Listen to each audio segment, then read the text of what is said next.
Ocurría al inicio de la semana, el lunes. La agencia de noticias iraní hablaba de un lanzamiento terminado en éxito.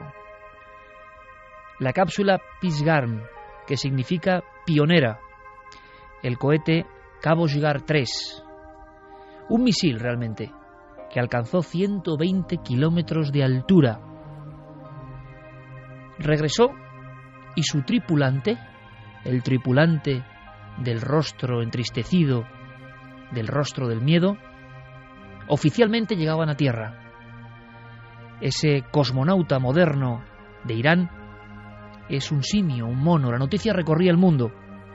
Irán siempre con la polémica de su armamento y la utilización de posibilidades nucleares, lograba así una gesta y aseguraba que en 5 años pondrían no un simio, sino un hombre en el espacio.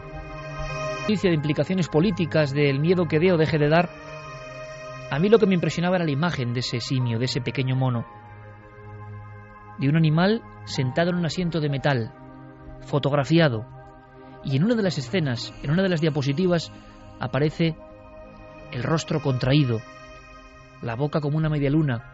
Por eso esa tristeza es el gesto universal de alguien que lo está pasando mal. Está sujeto como con unos cinchos de cuero, algo que parece anacrónico, hablando de espacio, cohetes, 2013.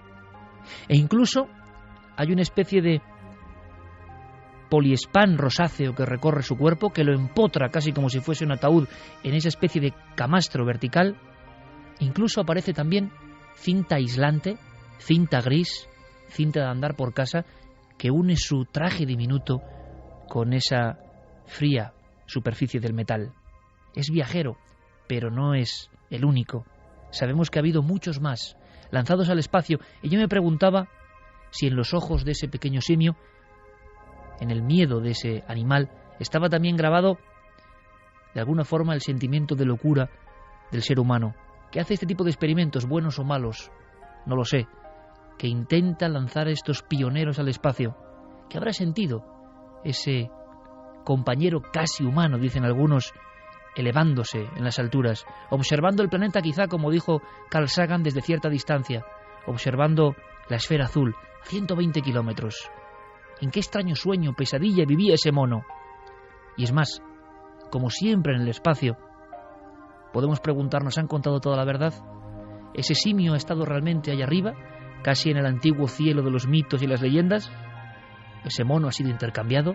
¿Ese mono es una propaganda, una campaña?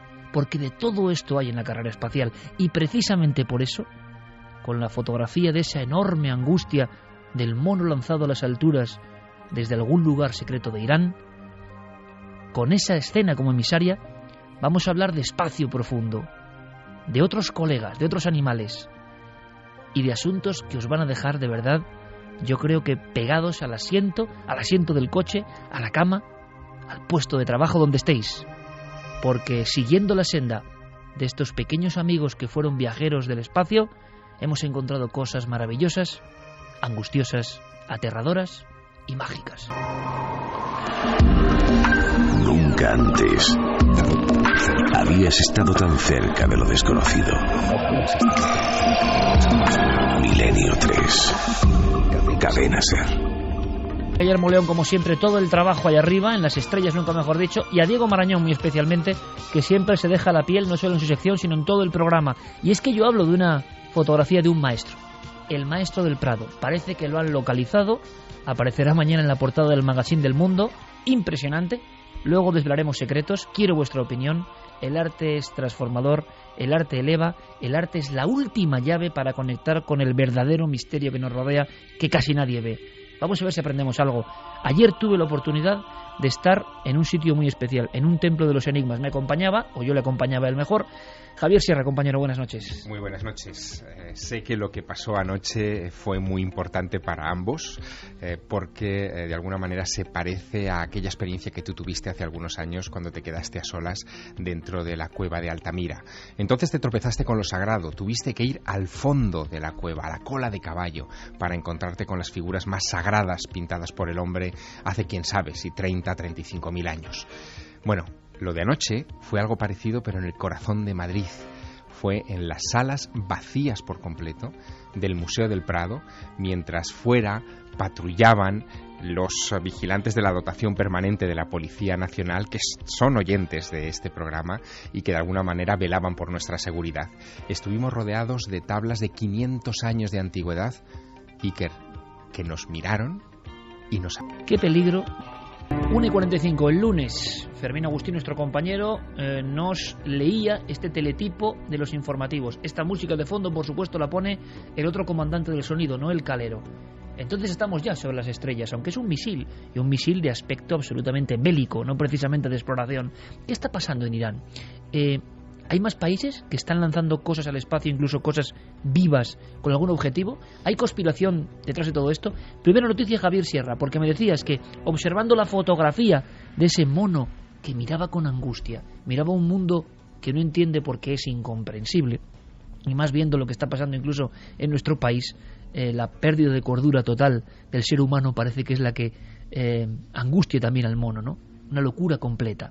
Bien, hay secretos de fondo. Parece que ya la polémica se ha instalado sobre esta noticia del lunes. Hay quien dice, como en otros muchos casos que vamos a repasar, que no hay verdad, sino más bien falsedad en todo esto. Bueno, lo primero que hay que decir es que lo que las autoridades iraníes vienen proclamando desde principios de esta semana es que ellos han logrado colocar a un mono a 120 kilómetros sobre la superficie de la Tierra. Es decir, habríamos pasado esa frontera que es un poco teórica de dónde empieza el espacio y dónde termina nuestra atmósfera, que todos más o menos convienen en situar sobre los 100 kilómetros de altura. O sea, justo en la frontera hayan estado. Es decir, que ellos supuestamente han colocado en una zona suborbital, pero por encima de la barrera del espacio, es decir, ya en el espacio exterior, a esta criatura, ¿no? a este mono.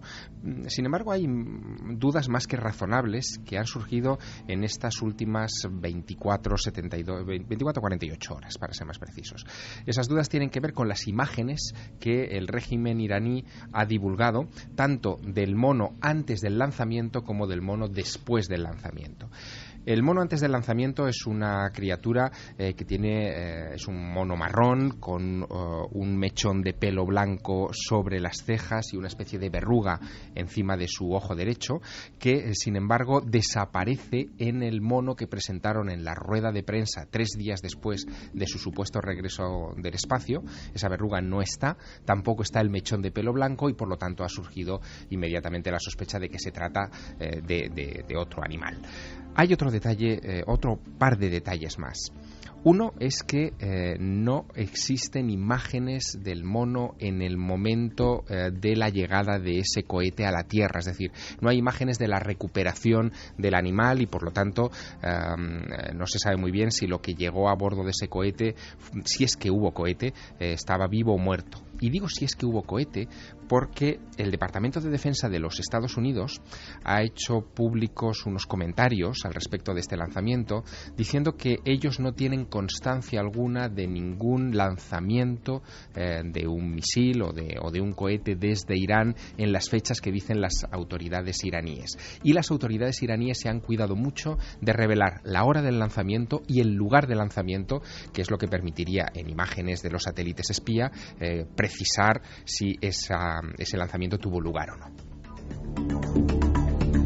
Esta oscuridad, esta densidad parece acompañado a otros muchos experimentos. Vamos a ver ahora una serie de ejemplos que yo creo que son absolutamente increíbles, de otros colegas de este simio sin nombre, de momento, que desde algún lugar desconocido, a una hora incierta, ha atravesado las barreras, digamos, herméticas de la Tierra de alguna forma y se ha adentrado en ese espacio nebuloso que está por encima de nosotros y que muchos persiguen con diferentes fines. Hay quien habla de experimentos con un sentido absolutamente bélico o de otro tipo, que está siendo camuflado con visos de ser algo científico, biológico. Pero es que todo comenzó, yo recuerdo que Santiago lo contó, y lo va a contar ahora en titulares, con esta noticia. Desde el instante en que un ser vivo se pone en el espacio, pero cuidado, que parece que hay más ejemplos incluso anteriores, dicen, empieza ya el runruneo del posible sentido doble y de la manipulación. Todos aprendimos la historia de Laika, nos aprendimos también las canciones que célebres grupos como Mecano compusieron para esta perrita. Todos vimos las imágenes. Y en España, en 1957, en los cines, el Nodo decía lo siguiente ante una, vamos a decirlo así, población absolutamente expectante. Así sonaba la noticia. Un proyectil cohete de nuevo diseño y mecanismo de dirección eleva el segundo satélite artificial hasta la órbita prefijada. Este aviso dado por una emisora de Moscú, junto con otras referencias a nuevas fuentes de energía impulsora, siguieron inmediatamente al segundo intento de dominio espacial con el Sputnik II, que pronto dejó oír el ya conocido bip bip registrado por los puestos de escucha. La novedad del satélite número 2 es su pasajero, una perrita esquimal que iba instalada en una cabina de aire acondicionado con provisión de alimentos y agua para varios días. Es el primer ser vivo sometido a una experiencia de esta clase y a través de ella podrá comprobarse. El primer ser vivo que abandona la Tierra, que surca el espacio infinito, quizá en busca de otros seres vivos o como primer peldaño para ver si hay más allá afuera. Lo que no es tan conocido y lo que empieza a tornarse también un poco angustioso es la otra historia, por ejemplo, de la más célebre cosmonauta animal. Laika emitió una serie de ladridos que fueron registrados, unos ladridos que se iban convirtiendo en algo preocupante. Y está entonces la otra historia, la cara B de alguna forma de esta primera colonización del espacio por parte, en este caso, de un animal. Escuchemos algunos de estos ladridos.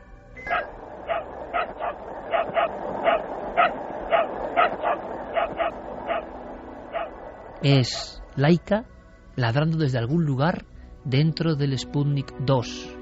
Santi, hubo una historia muy poderosa, quizá la real, que se ocultó durante mucho tiempo, y es que todo ese éxito en el fondo guardaba un enorme fracaso con el animal.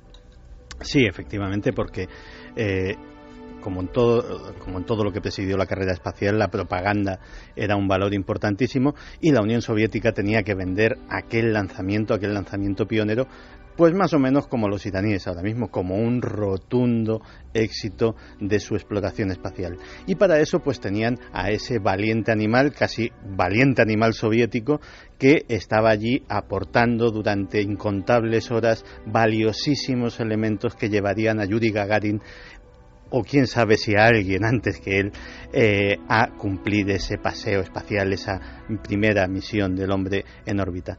Pero parece ser, y se supo después de la caída del telón de acero, que realmente la historia de Laika no fue ni tan larga, ni tan gloriosa, ni tan heroica, porque el pobre animal, lógicamente, sometida a un estrés tremendo, pues posiblemente falleció de una mezcla de miedo y de un fallo muy grande en el aislamiento térmico de la cápsula.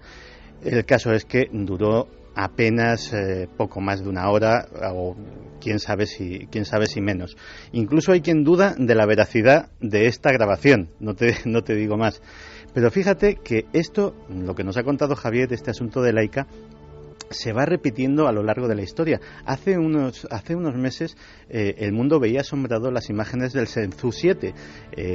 La República Popular China también estaba vendiendo como un gran éxito ese paseo espacial de sus astronautas. Pues bien, ya hay múltiples análisis por internet que dicen que ese vídeo está trucado. No trucado como, por ejemplo, la historia aquella de los presuntos fraudes lunares, sino que incluso aportan pruebas de que pudo haberse rodado bajo el agua para simular precisamente esa sensación de espacio, y hay alguno que ha encontrado hasta burbujas.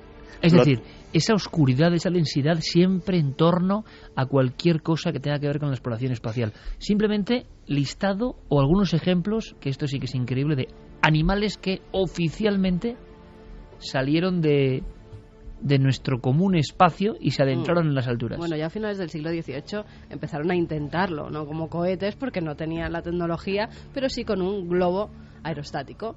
1783, los hermanos Montgolfier envían una oveja, un pato y un gallo al aire para probar cómo se mantenían con ese globo y hasta dónde subían. Estamos hablando de los pioneros de la conquista del aire. Totalmente. Y ellos ya meten animales para ver qué pasa, a ver cómo reacciona el cuerpo, a ver qué ocurre. Pero realmente que se tenga constancia en viajes al espacio, en julio de 1946, lo primero que se manda son moscas de la fruta acompañadas de semillas de maíz. pero es 1946. 1946. Y está confirmado, por lo tanto, esto es 11 años antes de Laika.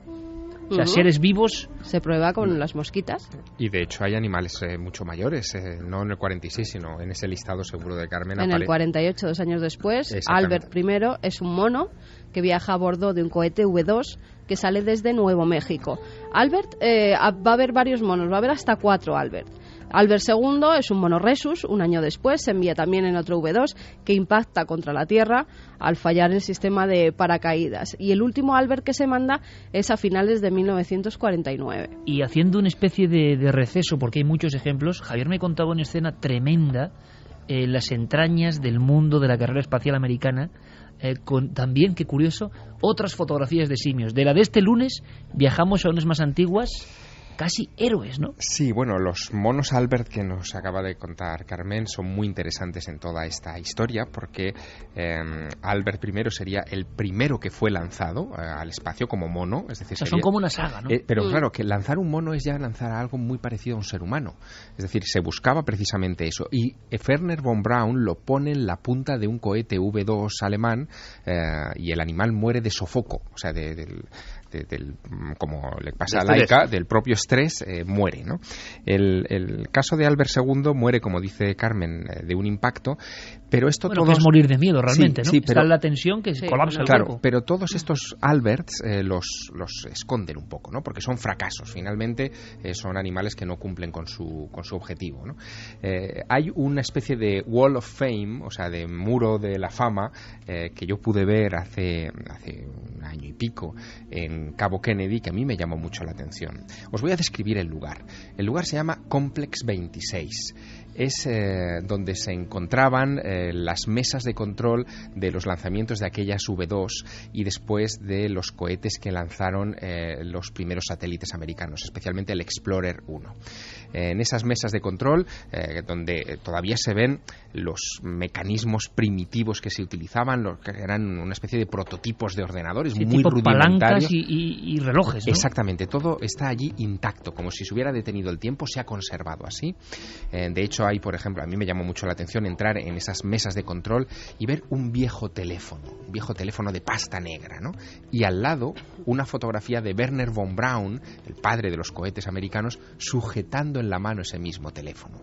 En la sala de al lado hay uno de estos muros de la fama, como te decía, que en lugar de tener imágenes de astronautas, tiene imágenes de chimpancés vestidos de astronautas.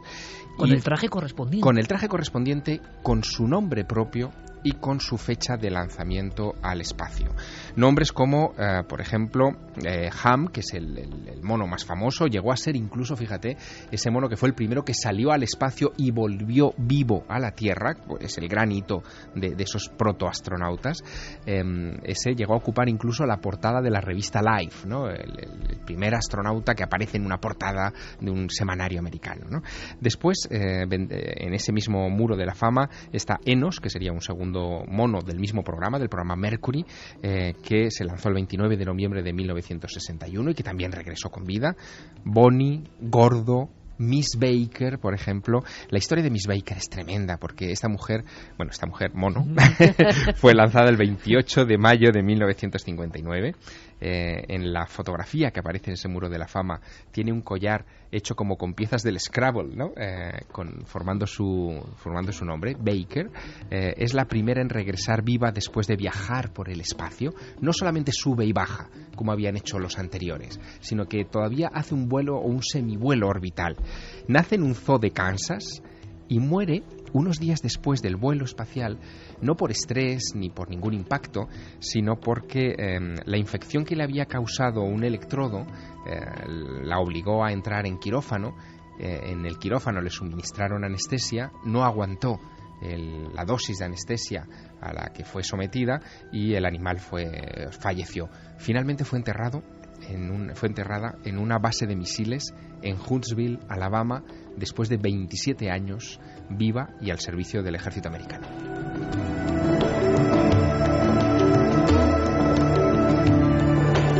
Como siempre en este viaje espacial, en Milenio 3 intentamos desempolvar las páginas más interesantes, yo creo, de la historia. Y me venía una pregunta a la mente, ahora vamos a seguir conociendo más casos impresionantes. Una pregunta. Ya sabemos que los apóstoles, entre comillas, que han visto la Tierra de lejos, han visto la Tierra desde la Luna, por ejemplo, los que han pisado otro mundo realmente, otro planeta, otro satélite, esos han sufrido un cambio brutal. Esos han sufrido un cambio mental radical. Ya hemos contado sus historias una y mil veces aquí. ¿Habrá habido cambios en los animales que han sido rescatados? Su comportamiento se habría vuelto diferente. Es muy interesante, no sé si hay estudios sobre eso, compañeros, pero esos animales que se verifica que han tenido un impacto emocional tremendo, variaron su comportamiento a su nivel. Claro, no lo pueden contar, o sí lo pueden contar a su forma y a su manera. ¿Cambiaron? Es una buena historia. Es una buena historia, y esa pregunta había que trasladársela a los cuidadores de los animales que se encargaron de ellos con posterioridad a los vuelos, pero no existe ese informe ni ese libro, y es curioso que en un país como Estados Unidos, donde todo esto se ha revisado y se ha publicado, no exista semejante relato todavía en imprenta, ¿no? Lo que sí conocemos, por ejemplo, son las reacciones de los humanos respecto a sus compañeros chimpancés. Tú imagínate, los primeros astronautas... ¿Se enfadaron? Los de la misión Mercury, los 7 de la Mercury, vivieron y convivieron muy cerca con aquellos chimpancés, y realmente, por ejemplo, Alan Shepard se sabe que estaba profundamente enfadado con su país, con los Estados Unidos, con el programa espacial, porque habían decidido enviar primero a los monos y después a ellos, como si ellos fueran de segunda.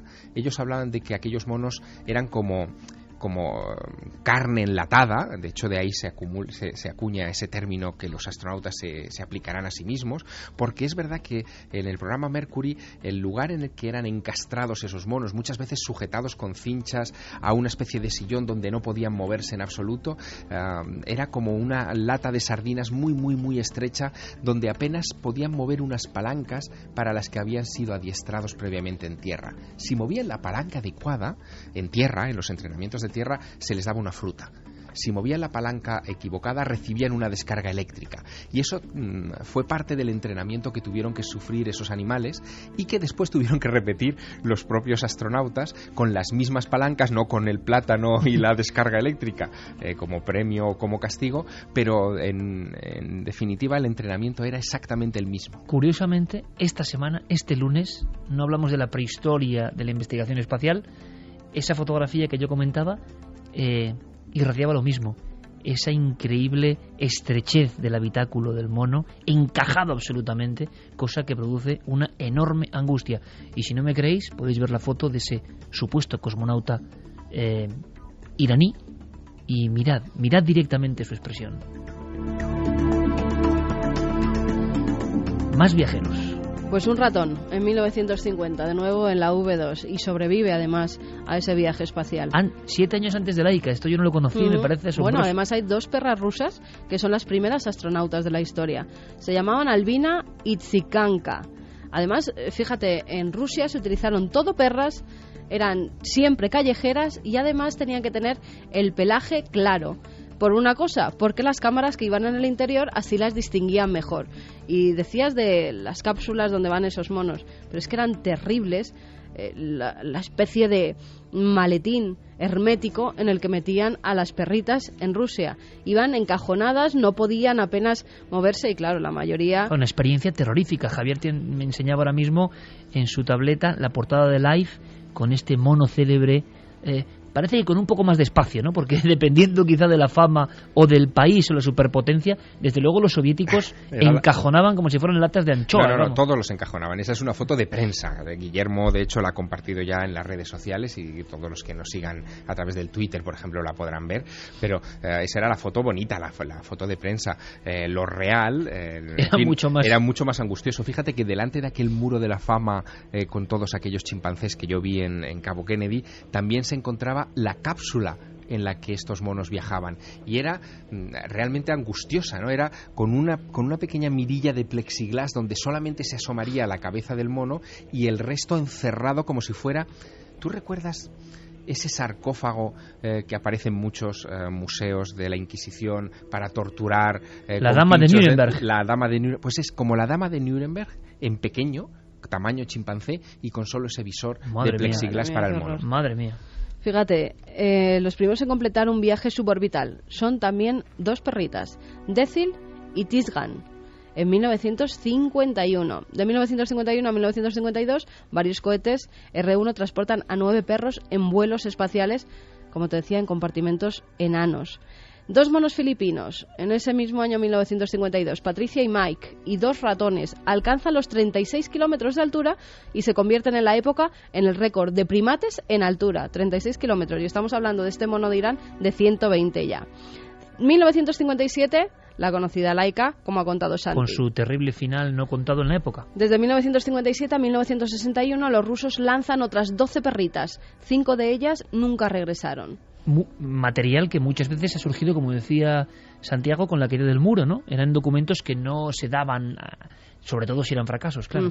O sea que la historia de la exploración espacial en humanos y en animales está llena de pruebas erróneas que evidentemente ambas potencias silenciaron. También, fíjate, aparte de los monos, han lanzado, por ejemplo, un gato. En 1963, Francia lanza al gato Félix, que además regresa también con vida. Decían que estaba un poco histérico después de ese vuelo que no le sentó nada bien. Qué interesante ese estudio posterior, ¿no?, del comportamiento a nivel animal, los etólogos, ¿no?, observando qué había variado. Sería muy interesante. Otras 2 perras rusas, Berterok y Volyok, pasan 23 días en el espacio y aterrizan a salvo el 16 de marzo de 1966. En la Soyuz 20, 1975, en noviembre, viajaban varias tortugas, que esas, como te decía, tienen el récord de estancia animal en el espacio, 90 días. O sea, al mismo tiempo que se producía aquí la muerte de Franco, noviembre del 75, un grupo de tortugas sobrevolaba el planeta Tierra. En los últimos años, pues ya 2006, 2007, en la Génesis, no, lo que se han lanzado son cucarachas silbantes de Madagascar, semillas con larvas vivas, incluso escorpiones de piedra plana sudafricanos y huevos de hormigas recolectoras. La pregunta, ¿por qué estos animales, no? ¿Por qué ya no grandes primates? Quizá la sensibilización de grupos ecologistas, hombre, es que ver la cara del mono iraní es impresionante, pero es curioso el cambio, ¿no? Oficialmente se están lanzando animales de muy pequeño tamaño y desde luego muy poca capacidad cerebral. Bueno, esa es una parte de la historia que no se cuente, que por supuesto podéis opinar sobre ella. Y si queréis podéis opinar sobre una de las historias más fantásticas que yo recuerdo. Me la contaba así a bocajarro Santiago Camacho, y precisamente con el estímulo de este último explorador queríamos mostraros alguna sorpresa que conecta directamente con el puro misterio, porque lo que pasa ahí fuera es completamente desconocido, lo que hay ahí fuera es completamente desconocido, y lo que registra el cerebro de quienes han estado ahí fuera evidentemente es un impacto brutal. Pero claro, hay una historia que tiene que ver con el espacio y que navega en aguas procelosas, mitad ficción, mitad realidad, yo creo, Santiago, que es la de este caballero negro. Y esta historia merece toda nuestra atención, porque sería el ejemplo de cómo desde el principio la exploración espacial se ha encontrado con enigmas no muy conocidos, excepto en grupúsculos muy concretos de seguidores de estos temas, no muy conocidos incluso para los amantes del misterio. Pues sí, porque la historia llega a mí a través de un autor muy conocido en estos temas, John Keel, el mismo John Keel que reveló al mundo la existencia del misterio del Mothman, que en 1988 escribe un libro muy curioso que se titula La Disneylandia de los dioses. En ese libro, aparte de muchas otras historias, y es un libro muy recomendable por la casuística que contiene... Imagino que Keel, resumiendo, Santi, estaba explicando que todo esto era un juego terrible, manejado por entidades muy poderosas que están más allá de nuestra comprensión, ¿no? Digamos que John Keel estaba en la onda de, por ejemplo, de Salvador Fraser, por poner un ejemplo también conocido para todos los aficionados, que había una serie de entidades ajenas a la especie humana que estaban jugando con nosotros desde hacía incontable tiempo. Y entre los muchos casos que ponía, pues estaba el de el Caballero Negro. ¿Qué es el Caballero Negro? Pues es un presunto satélite artificial que estaría orbitando nuestro planeta desde muchos años antes de que el Sputnik y cualquier artefacto humano estuviese colocado en el espacio.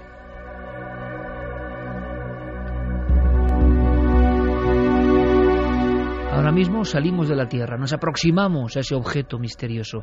De verdad, si queréis, si os apetece, coger lápiz y papel, si es posible, porque lo que viene a continuación es sencillamente alucinante. En el espacio hay algo o alguien. El primer rastro del Caballero Negro aparecería en una fecha que se nos antoja muy lejana, 1927. En esa época habría habido astrónomos que habrían detectado un objeto extraño en el cielo, y además se dio una epidemia de señales de radio que operadores en aquellos tiempos de los equipos absolutamente primitivos captaban. Esas señales quedaron registradas tanto por los astrónomos como por los radioaficionados y los operadores de la época, y fue precisamente en los años 70, casi en los 80, cuando un astrónomo actual, Duncan Lunan, un astrónomo escocés, se dedicó a intentar decodificarlas. El mensaje que hemos leído al principio del programa, ese mensaje que señala la procedencia de esas señales o la procedencia de quienes idearon el ingenio que manda esas señales, fue la conclusión que sacó Duncan Lunan de el estudio de esos patrones y básicamente sacó un mapa estelar, y de ese mapa estelar dedujo esa posición en concreto.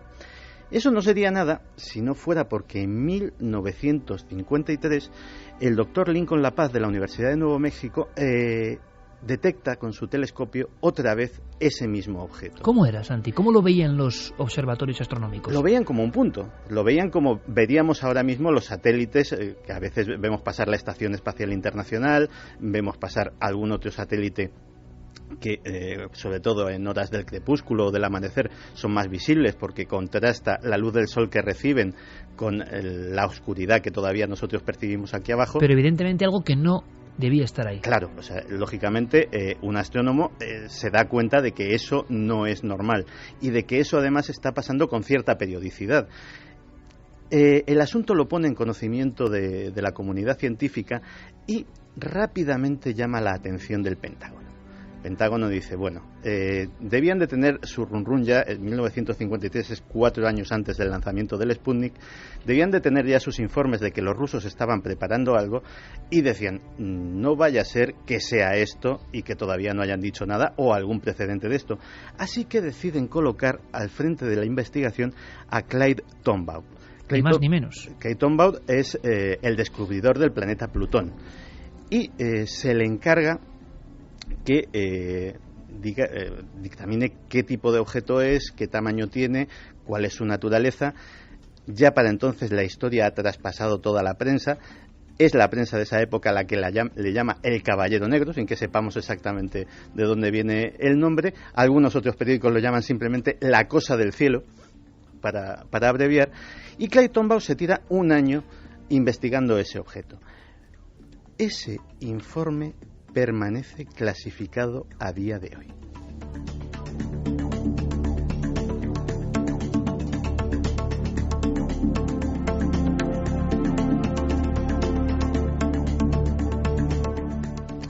Permanece clasificado, pero durante ese interín, Clyde Tombaugh, que ya era una personalidad mediática, sí hizo declaraciones.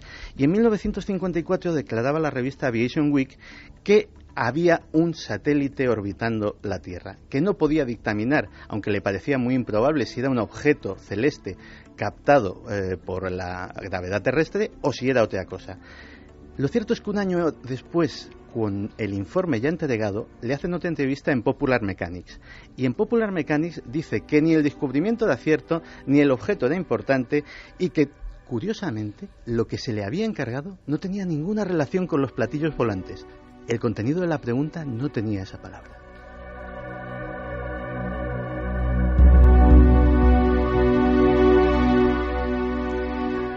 Curiosamente, Clyde Tombaugh, a raíz de ese estudio, se hace ufólogo aficionado.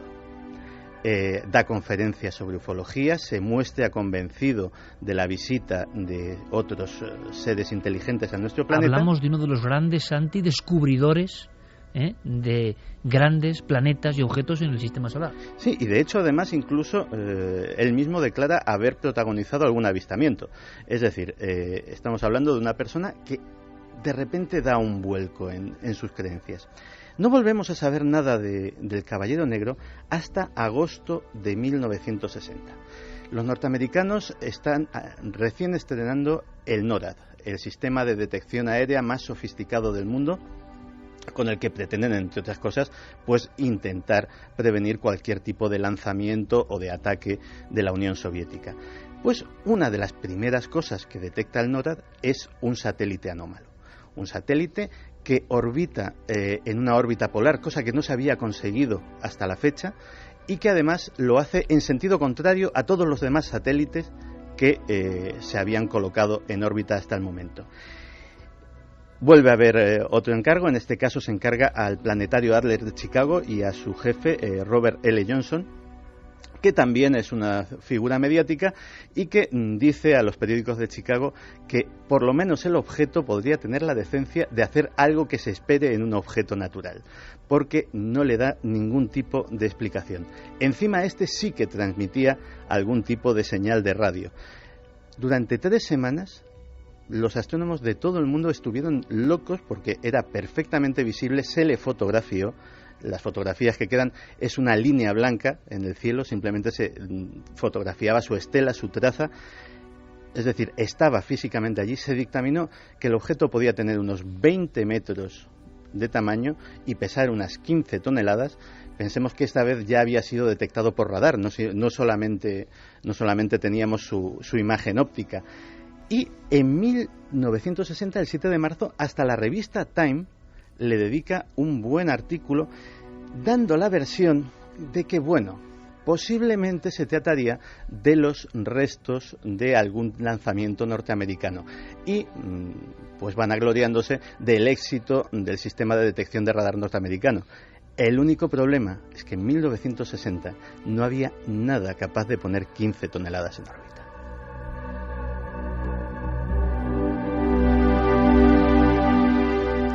En esta alucinante historia, donde no sabemos dónde empieza el mito, la leyenda, la acumulación de datos sensacionales y la profunda verdad, que a veces supera todo eso con creces, aparece un personaje bien conocido del mundo de la astronáutica y del mundo también de las observaciones de ovnis, Gordon Cooper.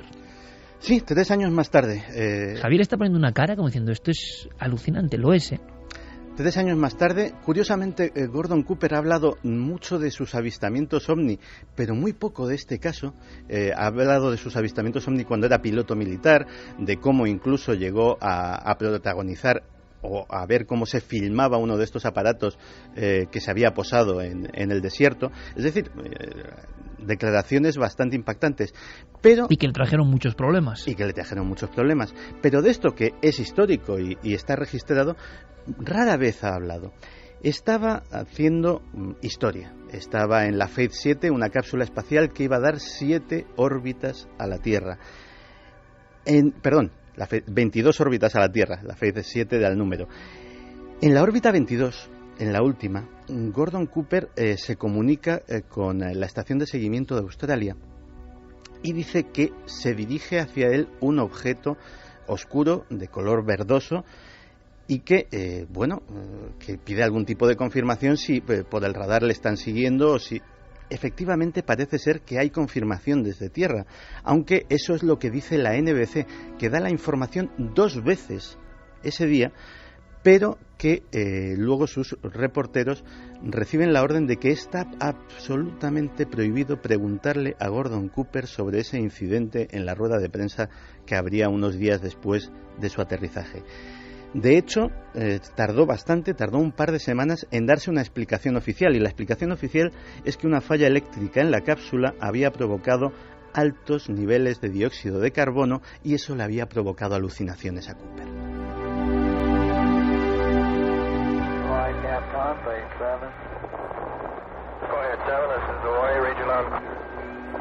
Roger. Wonder if you'd relay to the Cape. 2:18. Conectamos casi con otro mundo. Es Gordon Cooper hablando desde algún lugar fuera de la Tierra, un hombre que aseguró que fue valiente, que dijo que había visto ovnis, pero cayó mucho en torno a esta historia que hoy Santiago Camacho está diseccionando para todos los oyentes, la extraña historia de ese objeto en mitad de la nada, en mitad del espacio, el Caballero Negro.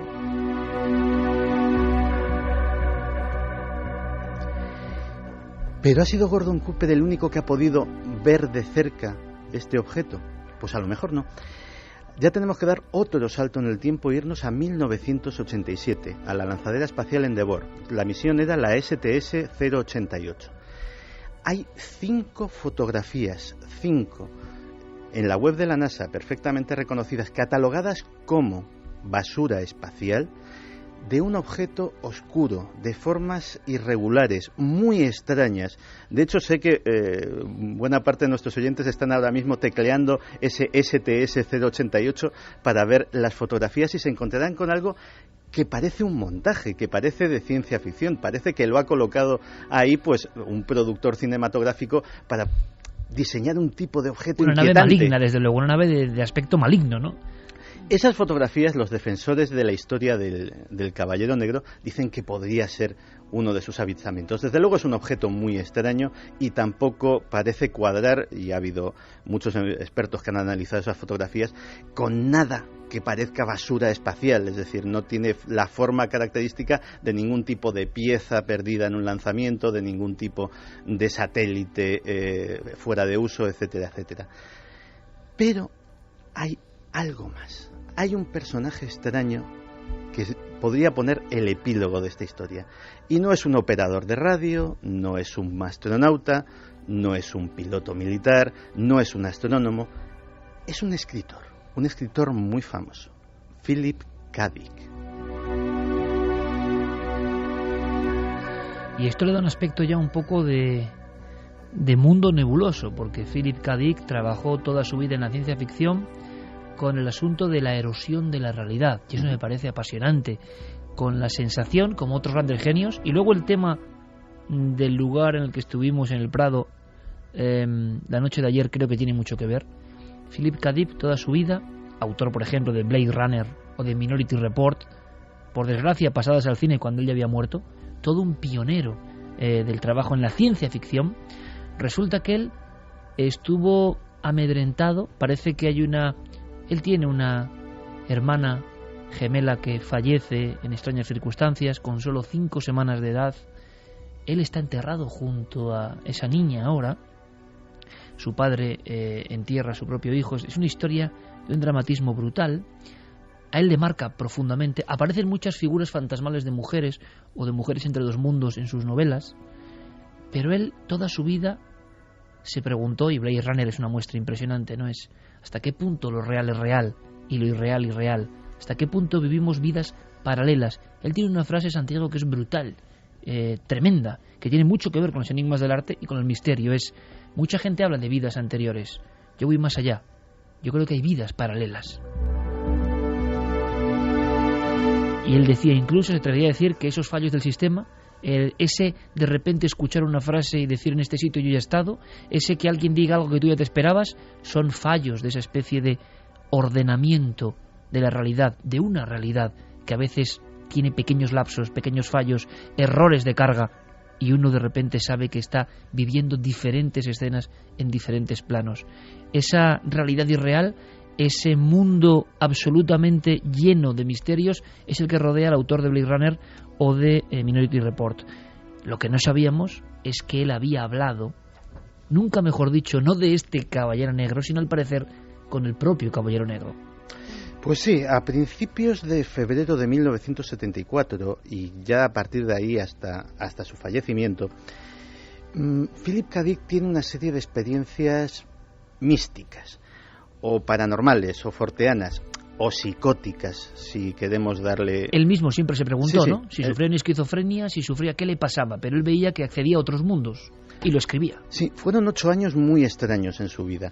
Fueron 8 años en los cuales él dijo que estaba en contacto con algo que le hablaba desde el cielo, con algo que orbitaba nuestro planeta y que él le había dado un nombre, le había llamado Valis.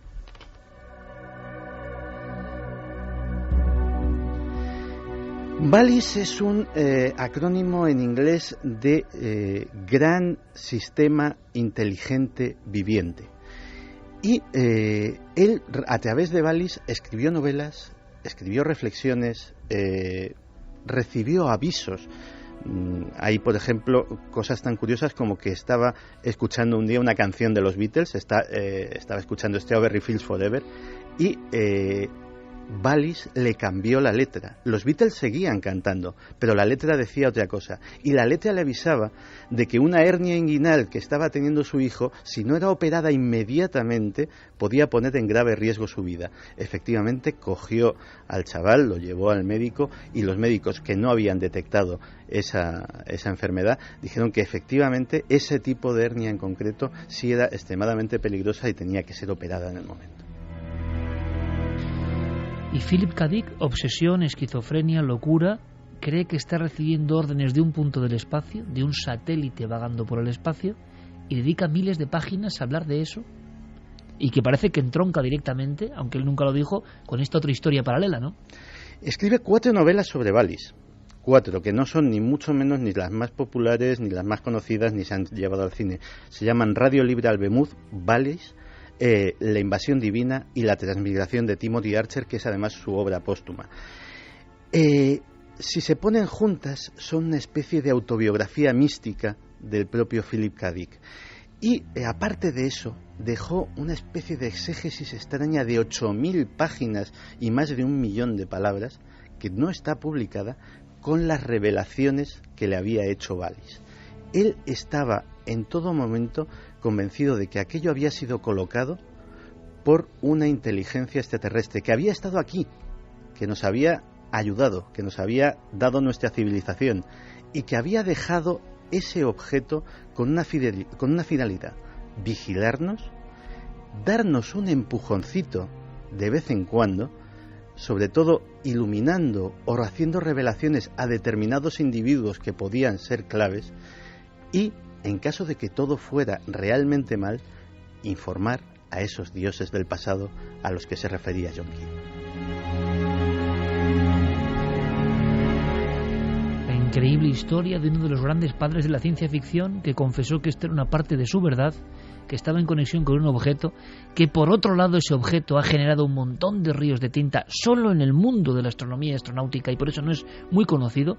Nosotros lo reconocemos, desconocíamos esta parcela de la historia del Caballero Negro, y desde luego recomendamos leer a Philip K. Dick, y os aseguramos que es un tema difícil, pero un día indagaremos en la mente de las personas que en España y fuera de España han hecho ciencia ficción, a veces como única forma de exorcizar sus propios demonios, como única forma de plasmar cosas que ellos estaban viviendo. Hasta el último de sus días, Philip K. Dick, repito, el gran actor de Blade Runner, autor de Blade Runner, con otro título en su novela, o de Minority Report, estuvo convencido, era un gran estudioso como lo de Jung, que la realidad mística, la realidad de lo aparentemente irreal, la presencia de lo sagrado repentinamente en el ser humano, las apariciones, la sensación de que hay emisarios que nos dicen que hay otras cosas, eso estaba absolutamente probado por él, pero que la vida nos obligaba a renunciar a esos misterios, la vida nos obligaba a tener un tipo de conducta, pero que eso, como decía Jung, subyacía, estaba por detrás, o como decía Rolf Carballo, la realidad velada, estaba ahí de alguna forma apareciendo y desapareciendo. La gran pregunta, queridos amigos de Milenio, es ¿cuántos autores de la ciencia ficción que han influido en mentes que lo leían como, bueno, pasatiempo prácticamente, estaban lanzando en clave ciertas verdades? Esta historia que he contado hoy, Santiago Camacho, es una muestra. ¿Será que hay alguien de verdad ahí fuera lanzando mensajes concretos a gente concreta que pueda hacer pensar a otra gente?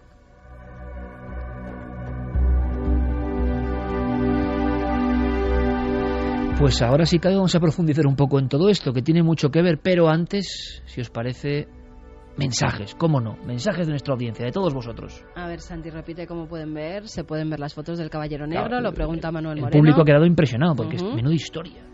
Buscar, por ejemplo, en Google Imágenes STS-088 UFO y le salen. Muy bien. Diego Cozar dice, ¿por qué nos quieren hacer creer que no hay vida en el espacio? ¿Qué quieren esconder? Bueno, yo lo tengo muy claro. Cancela Freire, me extraña que no hayan intentado capturar a ese Caballero Negro. Luis García Cuenca, no es para pensar que quien domina el mundo es imposible que sea humano, ya que cada día vemos cosas inhumanas en todo el mundo.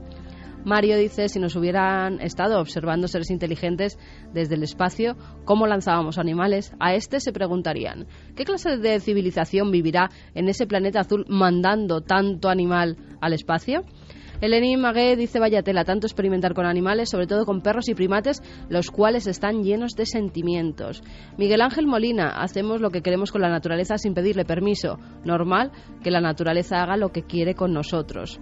Flor Cobo dice que es muy triste la cantidad de animales que tienen que sufrir para satisfacer las ambiciones humanas.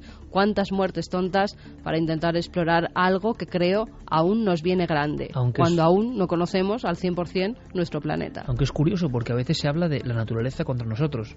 ¿Acaso nosotros no somos naturaleza? O sea, la naturaleza también está hablando a través de nosotros. Y eso es realmente polémico y curioso. ¿Os acordáis, no? 2001. Odisea en el espacio, ese monolito maravilloso, ese momento impresionante en que el hombre cambia. De alguna forma el caballero oscuro puede ser una metáfora, una ficción, o no lo sé, de que algo muy poderoso habla al hombre desde algún lugar, habla al ser humano desde algún punto, y ese mensaje se va filtrando, aunque evidentemente no es un mensaje ni políticamente correcto, ni interesante para muchos, es mejor callarlo. Tendrán razón tantos locos de la ciencia ficción, y entre los locos muchos artistas, claro, y mucha gente con cierta sensibilidad. Mire, Javier, esto te lo voy a dedicar, ¿te parece? Esta canción te la voy a dedicar.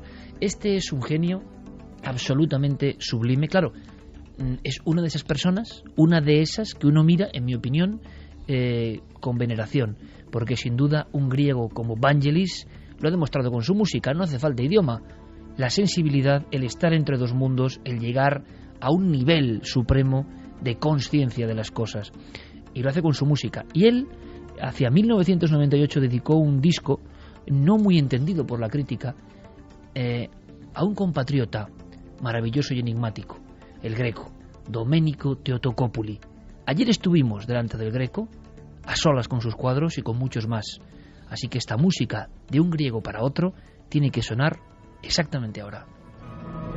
Y decimos todo esto porque ni más ni menos está a punto de salir, el día 5, el libro El Maestro del Prado, de nuestro compañero Javier Sierra, que edita Planeta. Esa portada que está causando ya sensación en las redes, que ha puesto Guillermo León, es Javier, evidentemente, vestido como viejo maestro. Y a mí me encanta, porque hay que transfigurarse, hay que meterse en el papel y hay que hacerlo de verdad. Javier ha sufrido, yo no tengo la menor duda, un auténtico proceso iniciático, o sea, no es el mismo antes de esta aventura y después, estoy seguro, y él nos habla de secretos en el Prado, y yo tuve la oportunidad increíble, y ahora vosotros, de viajar con él entre esas maravillas llenas de claves. Ver esas galerías vacías, Javier, del Prado, ver tantas obras que parece que se miraban unas a otras, que se contaban sus secretos. Yo hubo un momento que casi dices, bueno, aquí tienes que sufrir el síndrome de Stendhal, ¿no? Tanta belleza, tanta grandeza, tanta genialidad, tanta espiritualidad, no es asumible. O sea, llega un momento en que uno no puede, pero ahí estaba, entre ellos el Greco. Entre ellos el Greco, pero esta canción nos emocionaría igualmente si la escucháramos delante del Jardín de las Delicias, por ejemplo, del Bosco. Fíjate, hubo un momento en esa visita de anoche al interior vacío del Museo del Prado que a mí me sobrecogió especialmente. Fue ese momento en el que solicitamos para filmarlo para Cuarto Milenio, solicitamos que quitaran la catenaria que protegía al tríptico del Jardín de las Delicias, ¿no? Para que la imagen fuera mucho más limpia. Quitar esa barrera que es física, pero también psicológica, y que nos permitió acercarnos quizá unos centímetros más a esa tabla de 500 años de antigüedad que pintó Jerónimo Bosco, que estuvo 10 años trabajando con ella y que está llena de pequeñísimos detalles que, lo comentábamos, viéndolo en las reproducciones, en los grandes libros de arte, que hay impresiones maravillosas, sin embargo no recogen. Es imposible ver esa riqueza y esas sensaciones que transmitía el original. Yo ayer fui consciente, lo sabía de la prehistoria, sabía, y lo he contado muchas veces, que hay un gran problema para los fotógrafos, e incluso para cuando uno hace un vídeo.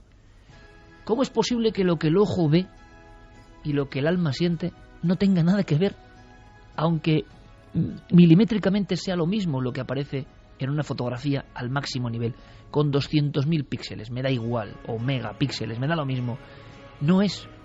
Pero yo pensaba que eso era propio de los magos de la prehistoria, y que sí, que el arte más moderno de los viejos maestros, cuando uno le hace una fotografía, lo filma, es lo que uno está viendo. Y a partir de la noche de ayer os puedo decir que eso es mentira.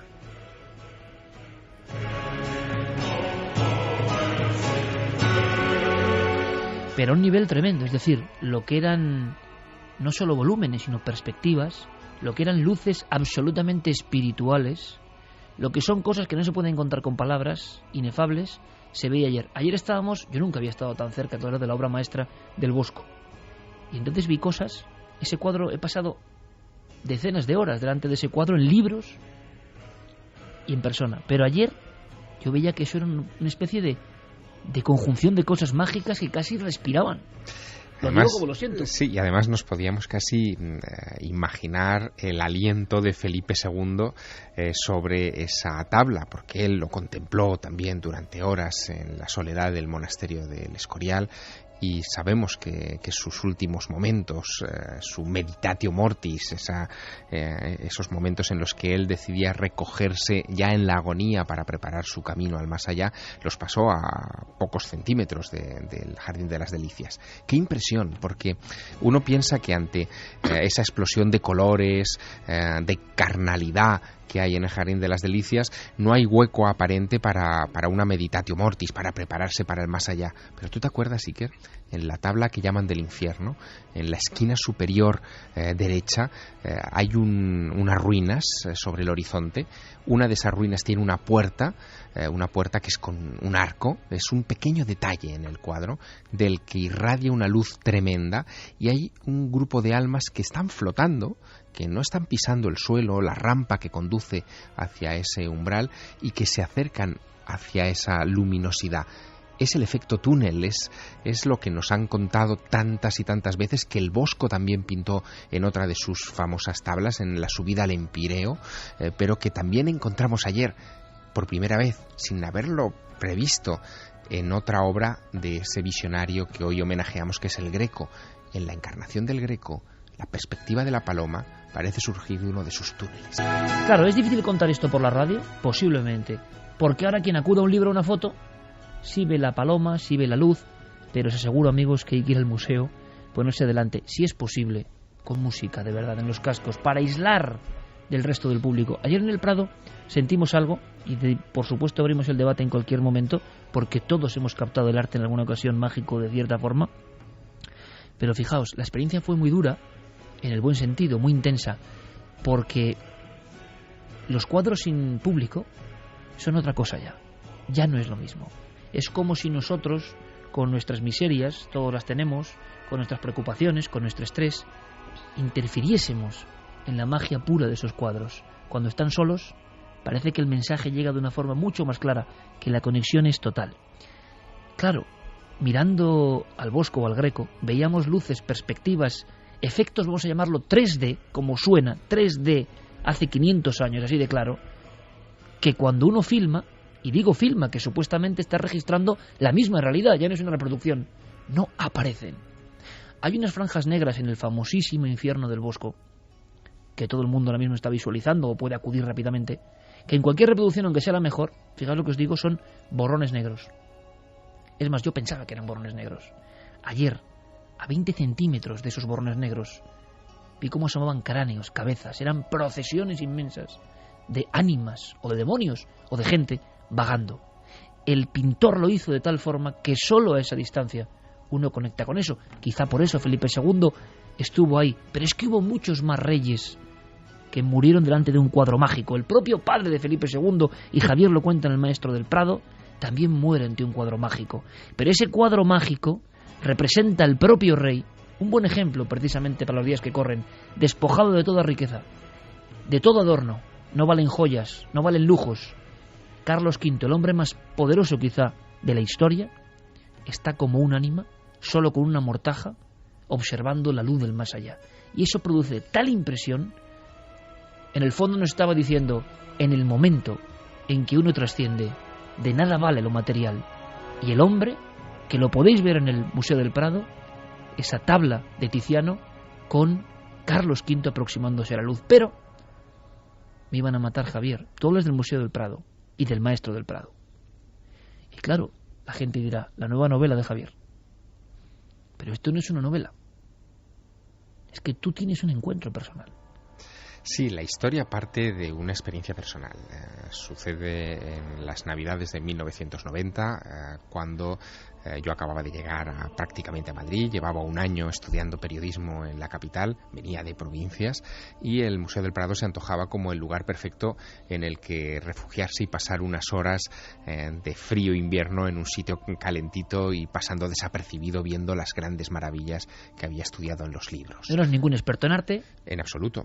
Ni tampoco tenía pretensión de estudiar arte, ni en mis planes figuraba nada que no fuera el periodismo, la Facultad de Ciencias de la Información y los ovnis por aquel entonces, ¿no? Pero, sin embargo, ocurrió algo extraño que me marcó y que me hizo pensar mucho durante bastante tiempo. Fue delante de una pintura de Rafael, La Perla. Era el cuadro favorito de Felipe IV, eso lo supe después. Supe también después que la perla no obedecía a ningún detalle de una piedra preciosa o de algo parecido en la imagen, porque lo que se ve en ese cuadro es a la Virgen con 2 niños y con Santa Isabel, la prima de la Virgen, con ella, ¿no? Sin embargo, cuando yo me quedé abstraído viendo al niño central de la composición y cómo su mirada se perdía más allá del cuadro, no miraba ni a su madre, ni a San José que estaba escondido en una esquina, ni a ninguno de los otros personajes de la composición rafaelita, cuando me quedé abstraído en aquella mirada preguntándome hacia dónde estaba posando sus ojos aquel infante, de repente me di cuenta de que llevaba un buen rato a mi lado un hombre. Un señor mayor, vestido con un abrigo negro largo hasta los pies, que me pareció elegante, tendría unos 60 y muchos años, y que estaba tan absorto como yo en la misma mirada de ese mismo niño. En un momento determinado ese hombre se gira hacia mí, me saluda y se ofrece a enseñarme detalles ocultos de otras composiciones del museo. Y ahí nace algo. Nace una inquietud, nace un misterio, que es el que me impulsa a crear 20 años más tarde este libro, El Maestro del Prado.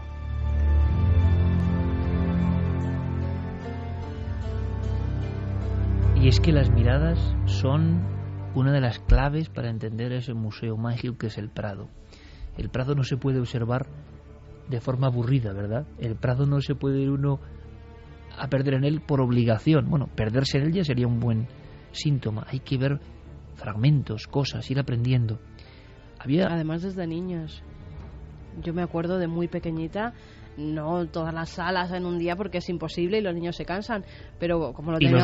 Y los mayores, como es lo imposible. Teníamos muy cerquita, casi todos los fines de semana mi padre nos llevaba, íbamos de sala en sala, y entonces cada domingo veíamos una sala diferente y se te quedan. Y cuando te cuentan las historias de los pintores desde muy pequeño, porque yo me acuerdo con 6, 7 años y que se me han quedado esas historias y los cuadros que me daban miedo y en los cuadros que me emocionaba, con lo cual son unas visitas las que hay que hacer a esas salas del Museo del Prado, tanto con ojos de niños, si los puedes llevar al lado, porque los comentarios que hacen cuando ven una obra de arte son dignos de grabar, como ya con los ojos de adulto, que ves esas obras que veías cuando eras pequeña de otra forma completamente distinta y te recuerda mucho esos paseos con tus familiares. Hablando de ojos de niño, ayer estábamos Javier y yo simplemente dando un paseo. Pero claro, es como hizo Eugenio Dors en su día, ¿no? 3 horas en el Museo del Prado. Ese paseo es impagable, ¿no? Ese paseo es una cosa que te deja un poco... Y hay un momento en que nos quedamos junto a un arco.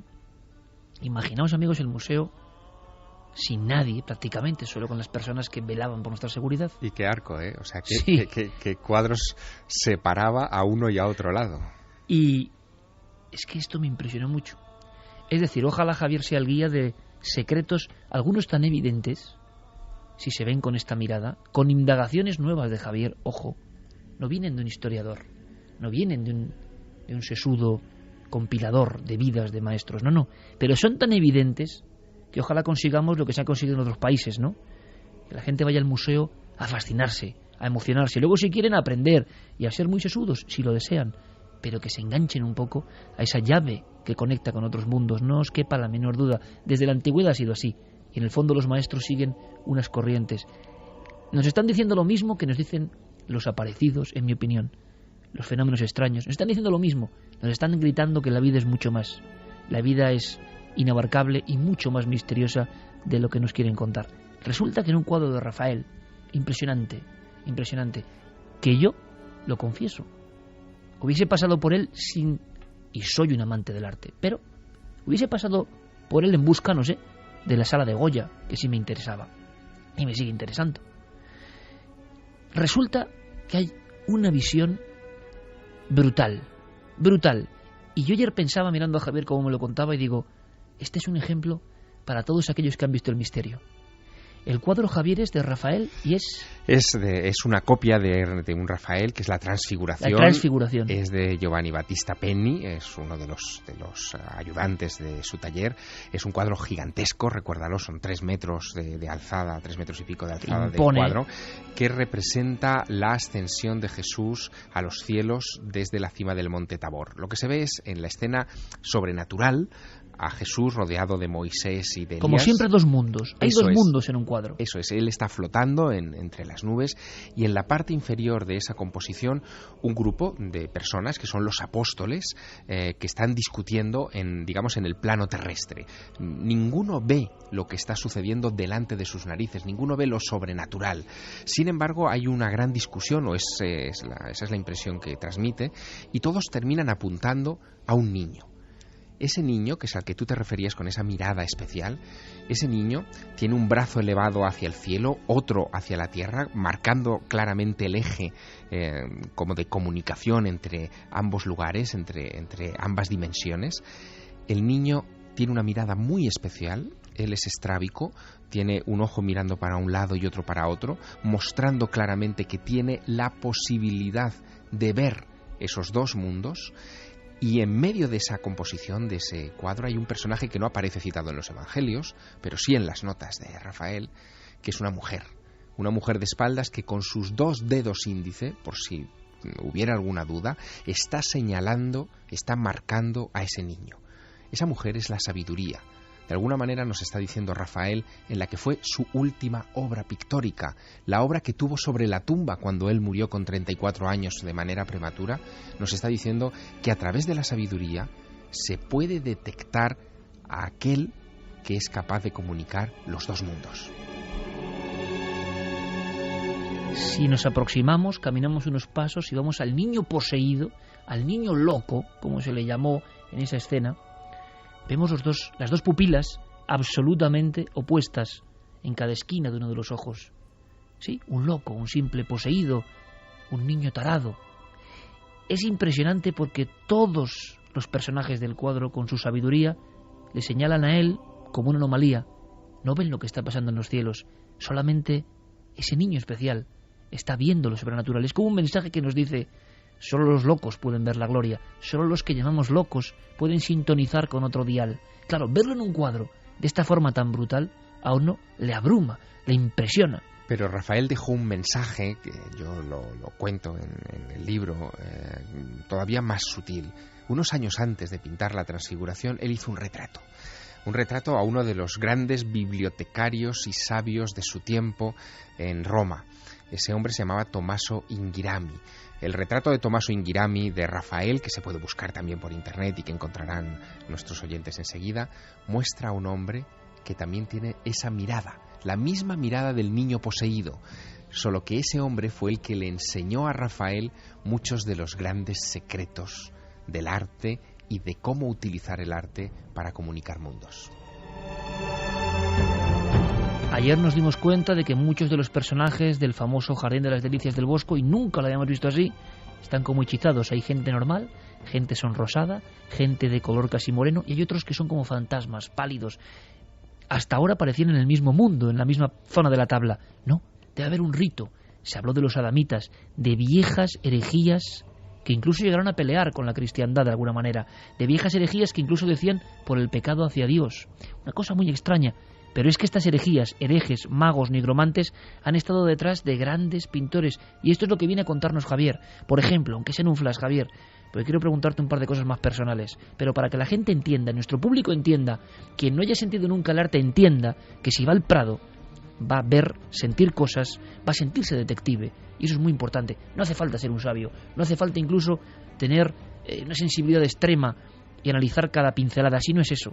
Es meterse en el mundo de los cuadros, dejarse atrapar por su arrullo y por su mensaje. Resulta que el propio Greco, fijaos hasta qué punto llega el absurdo, el Greco pintaba las figuras que no eran ya humanas, eran espíritus, no hay más que verlo. Ir rápidamente a internet, amigos, ver al Greco. Y claro, decían, llegaron a decir, para intentar entenderlo, claro, tenía un defecto en la visión, ¿no? Se ha llegado a decir eso, y mucha gente lo repite, como repiten los tópicos todo el mundo, es que tenía un defecto de dioptrías y pintaba alargada a la gente. Claro, no voy a ni comentar esto, pero es la manera de materializar todo lo que es espiritual. El Greco era un hombre, entre otras muchas cosas, que pintaba el más allá.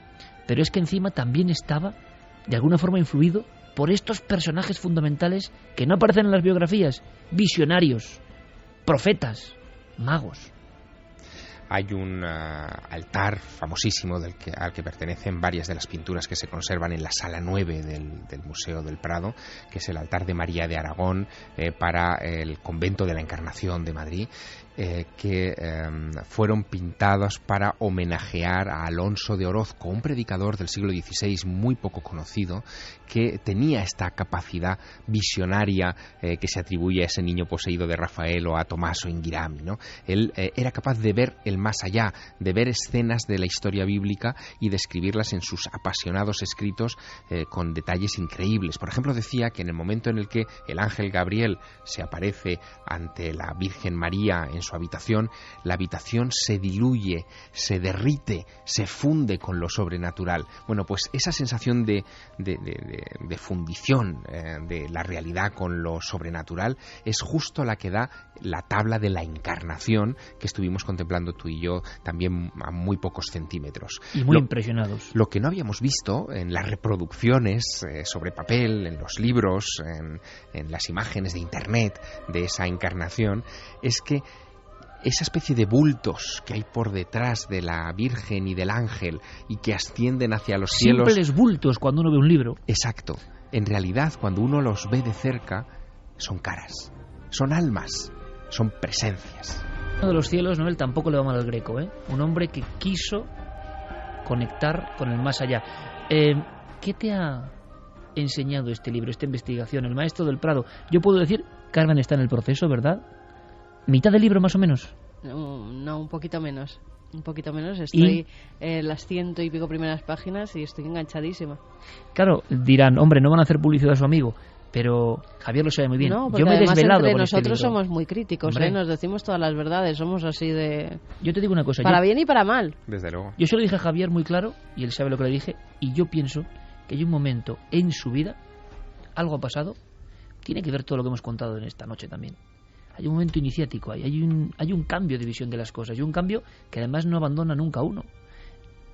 ¿Cuál es ese cambio? ¿Qué has aprendido? Antes de escuchar a nuestros oyentes, que además, evidentemente, para poner un poco de tono desenfadado, han opinado sobre esa portada del magazine de mañana, que va a ser espectacular. Pero si puedes, en un minuto, en una sentencia, Javier, y que la gente explore si quiere, ¿qué has aprendido con este?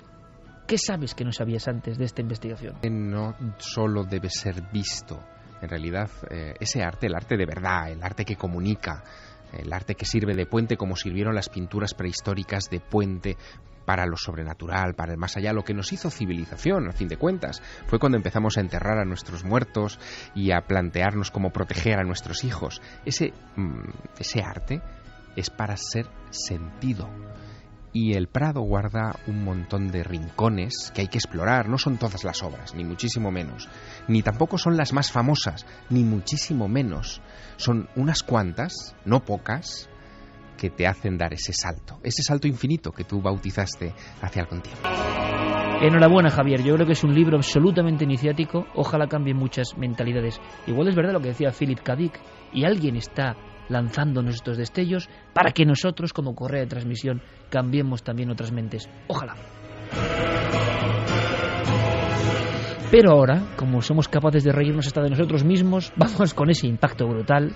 A mí me parece increíble, ¿eh? Mañana, el Magazine del Mundo, que hace reportajes impresionantes, en portada, yo no sé si es Rubens, si es... Hablan de Leonardo de Sierrinchi. E incluso ya hay montajes con la gente tiene un arte, nunca mejor dicho, la gente tiene un arte impresionante. Estamos viendo ahí, ¿qué estamos viendo? Pues algo sobrenatural. Estamos viendo la portada del magazine que va a salir mañana con Javier vestido de pintor y al lado está bailando la duquesa de Alba. Ahora, de todas formas, ahora diciendo que un magazine como el del Mundo, mañana toda la portada sea Javier Sierra, vestido de pintor. La duquesa, ¿eh? Oye, qué cuadro más impresionante, el triunfo de la muerte, ¿eh? Pero nada claro, sin la duquesa, por supuesto. Pero ¿qué comenta nuestro público? Claro, me tenías que haber dicho primero que no describiera la portada porque si no ahora no voy a poder comentarlo. Tania dice, lo visité el año pasado por primera vez y me encantó, pero tengo que volver. Estuve unas 3 horas y media y no pude verlo todo. Tienes lágrimas. Emocionante. Bueno, déjalo, anda, lo comentamos Dave luego. Constantine dice, sé de lo que habla Javier Sierra. A mí me pasó la primera vez que estuve delante del cuadro de Caravaggio, David vencedor de Goliat. Estuve casi tentado a tocarlo.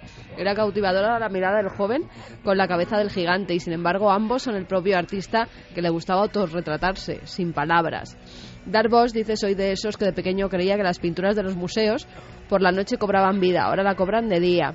Mariana Hernando, la educación en el arte y en la música, en mi opinión, es fundamental. Deberían darle más importancia en los colegios. Chari Aragón, es fascinante que Javier Sierra nos cuente de estos cuadros la historia. Es bueno para aquellos que no podemos ir a verlos y explicarnos los detalles. No, luego continuamos. No es la historia. Es que no es la historia. Lo asombroso es que es el misterio, que va mucho más allá de la historia y enriquece mucho más si uno está con la parabólica abierta. Javier, de verdad, yo te deseo lo mejor, no te puedo decir más. Creo que es un libro absolutamente especial, creo que es un libro que puede cambiar almas de muchas personas, de verdad. Yo me he emocionado como con ningún otro libro tuyo y para mí no es una novela, para mí es una introspección en ese otro mundo, ese puente de conexión. Enhorabuena, compañero, no te va a hacer falta la suerte, seguro que vas a arrasar e iremos contando secretos, ¿verdad? Desde luego, poco a poco, pero Iker, la gran felicidad con este libro es saber que estamos en el mismo camino. Y anoche lo comprobamos los dos delante de esas maravillas en el Museo del Prado. Gracias, compañero, mucha suerte. Gracias. Y además, aparte hay que decirlo, es un lujo, ¿no? No solo la portada del Magazine del Mundo mañana, sino el despliegue, ¿no? Cómo tratan a Javier, que se lo ha ganado uno de nuestros bestsellers, pero esto va más allá del bestseller, esto va más allá. Es mucho más importante transformar la conciencia en ocasiones, mostrar nuevos mundos, que vender mucho, que también lo va a hacer. Así que todo lo mejor, Javier. Santi, como siempre, que hemos disfrutado muchísimo, que mañana nos vemos. Mañana nos vemos en Cuarto Milenio, como siempre. A ver si se descubre algo del Caballero Oscuro. Yo empiezo a creer ya en el Caballero Oscuro, incluso. Gracias, Santi. Un placer. Te quedas, Javier, ¿eh? Sí. Vamos a viajar. Extrañar este misterioso libro. Ahora las noticias, que hay muchísimas, evidentemente, con todos nuestros compañeros, y regresa Milenio 3 en unos minutos.